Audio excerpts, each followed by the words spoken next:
এরে যুবক, আজকে ঈদের আনন্দ কেন কবরের কিনারায় দাঁড়ায় তুমি কাঁদো? যুবক হাউ মাউ করে কান্না করে বলে, গত ঈদে আমার বাবারে নিয়ে ঈদের নামাজ পড়েছে, আজ ঈদের নামাজে আমার বাবারে আমি দেখি নাই। আমার বাবা আমার মাথায় হাত দিয়ে কত দোয়া করেছে, আজ আমি বাবা হারাইয়াছি। অন্য সন্তানেরা যখন আব্বা বলিয়া ডাক দেয়, আমার কলিজায় বড় ব্যথা পায়। আমি এখন আর মোহাম্মতে আব্বা বলে কাউকে ডাক দিতে পারি না।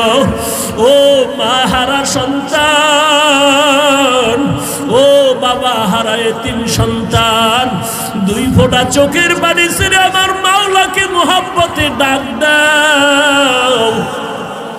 দিল ভরে চোখের পানি ছেড়ে দোয়া করো আর বলো, দয়ার আল্লাহ তুমি আমাকে মাফ করে দাও, আমার বাবার কবরের জান্নাতের বাগান বানায় দাও। ওই আল্লাহর কাছে চোখের পানি ছেড়ে দোয়া করো আর কান্না করো। আল্লাহ ছাড়া আপনার কেউ নাই রে যুবক।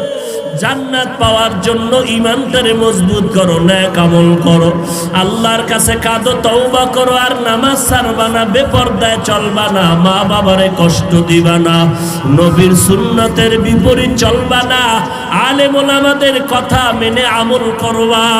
আল্লাহর কাছে বলো, আল্লাহ তুমি আমাদের তৌফিক দান করে দাও। আয় আল্লাহ তওবা করার তৌফিক দান করে দাও, তওবার উপরে মজবুত হয়ে চলার তৌফিক দান করে দাও।